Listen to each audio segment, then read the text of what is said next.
think they could say anything because I'm a nice person and I'm accessible. Yeah. So they get to they F around and find out the real deal once they do. You know, but 15 and 22, damn. Yeah, that's crazy. Now I can kind of see why he's probably not claiming it, because it looks bad on his reputation, because he has a history. Like if you look at like even Beyonce, like he was in his 30s and Beyonce was barely 19. Now you out here talking about Matthew and how he cheated on you for 31 years and you stayed off 31 years, and that's why Beyonce staying off 31 years with her husband. He can cheat with children. She don't give a damn. Like, Jay-Z had a gag order against him, like trying to get a gag order and try to... If my thing is, if this is not my son, I'll just take a test, get over it. Yeah. I mean, the fact that you did dodge and whatever, to me, I don't know. I think his mom was underage or something when he was born, so I think that's probably... They think they can say whatever they want just because I seem approachable. Like being nice means I won't clap back. But they forget real quick. They mess around and suddenly they're face to face with the real me. Now, 15 and 22? That age gap is wild. No wonder Jay-Z might be dodging this, especially with his image already tainted by a history of questionable moves. Think about it. Beyoncé was only 19 when they got together and he was deep in his 30s. That ain't sitting right with a lot of folks. And now you've got Tina Knowles out here acting like the family fixer, threatening Jay-Z's alleged son, Rymir, not just ignoring him, threatening him. She allegedly told him he'd regret ever bringing Jay-Z's name into this. But let's be honest, how are you more mad at Rymir than you've ever publicly been at Jay for cheating on your daughter for years? 31 years of infidelity from Matthew Knowles, and she stayed. Maybe that's why Beyoncé's doing the same. Silent, loyal, and publicly unbothered. It's a cycle. He's just a really smart guy, very smart and very charming and a good person. But you're Beyonce's mom. Did you ever sit him down when you knew they were getting serious and say, listen, Jay-Z, here's the scoop. You better treat her with love and kindness and respect? I never had to do that because he told me that he told me those things, that he loved her and that he would treat her with respect. But back to Rymir. This man isn't asking for a handout. He's not looking for a big payout. All he's asking for is a DNA test. That's it. Simple. But instead of clarity, he's been met with silence, threats, and even danger. He says strangers showed up at his house in the middle of the night. He says someone tried to plant a gun in his car to set him up. And now Tina Knowles supposedly has her team calling him, warning him to shut up. It's starting to feel like a full-blown cover-up. Let's pause here. This isn't just about celebrity gossip. Rymir's story is showing us what happens when a regular person goes up against a billionaire with connections in all the right and wrong places. He says he's been stalked, shot at, harassed, all for asking a simple question: is Jay-Z my father? And what makes this even wilder? Jay-Z's not denying it with a test. He's fighting it with lawyers and legal games. His team claims Rymir has been harassing him for years with fake claims. But then why not just take the test and end it once and for all? If it's really all fake, one swab would clear your name.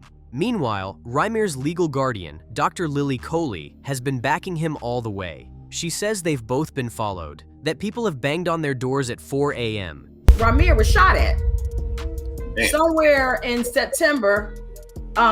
He was in the parking lot with other people near where he's at living now, and out of all the cars there, his was the only one shot up. So we believe that was a nexus or a connection, I believe, between the case and what's going on, because it was around the time. In addition to that, we've had people come to my home in the past, driving on the grass. We have people knocking on the door at 4 o'clock in the morning. We've been through all of it.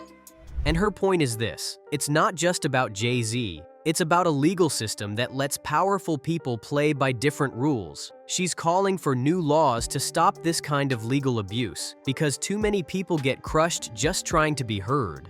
And speaking of abuse of power, let's talk about that lawsuit. Rymir says Jay-Z lied under oath, claiming he doesn't own property in New Jersey, just so the courts would back off. But guess what? Rymir's team pulled the receipts, property deeds, tax records, with Jay-Z's name all over them. The legal system has bent over backward for Jay, and Rymir is now suing judges for conspiring to dismiss his case. He's also filing a civil rights suit, accusing the courts of violating his constitutional rights. And remember, this man says his car was shot at after court filings were made public. This is bigger than one paternity claim. This is about the powerful silencing the powerless. Now back to Tina. Why is she even involved in this? She's not Jay-Z's lawyer, she's not his PR team, but somehow she's the one making threats and playing damage control. It's creepy. Some fans even say she rides harder for Jay-Z than Beyoncé ever did. Even after all his cheating, Tina was still out here posting loving messages, calling him family. But when it comes to Rymir, suddenly she's got time to call in favors and threaten legal action? Priorities. And y'all, it doesn't stop there. Jaguar Wright, a former industry insider, dropped a bombshell. She claims Tina basically sold young Beyoncé to the industry through Jay-Z. Jaguar says Tina pushed Beyoncé into a relationship with Jay when she was still a teenager. Even worse, she suggests Tina might have had her own thing going with Jay before he got with Bey. Wild, right? Plus, after Tina divorced Richard Lawson, reports say she made him sign an NDA that banned him from ever speaking negatively about Jay-Z. That raises the question, what exactly did Richard see while he was part of that family? Why would Jay-Z even be a clause in their divorce? Let's not forget Jay-Z's past either. When he got with Beyoncé, he wasn't just older, he was on probation for stabbing a record executive. And this is the man Tina wanted her daughter to settle down with? And here's something that doesn't get talked about enough: colorism. According to voice coach David Lee Brewer, Tina once made disgustingly colorist remarks about a member of Beyoncé's original girl group. She allegedly called Ashley Davis too dark and ugly and said she didn't fit the image. So when Tina steps into a situation like this and tries to play morality police, people remember, her past isn't clean. And it gets messier. Nicki Minaj recently posted support for Rymir, and Tina allegedly shaded her too, all because Nicki dared to question Jay-Z's character. That's what it's come to. Speak up, get threatened. Speak up, get silenced. And Tina, she's inserting herself into every bit of it. Some fans are now saying the quiet part out loud. They're calling Tina a Creole witch, accusing her of dark practices, manipulation, and obsession with power through her daughter's fame. It sounds outrageous, but with everything happening behind closed doors, are people really wrong to question it?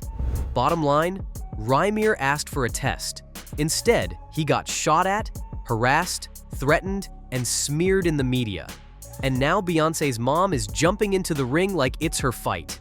This isn't just about Jay-Z anymore. This is about the power structures behind him and how far they'll go to keep secrets buried.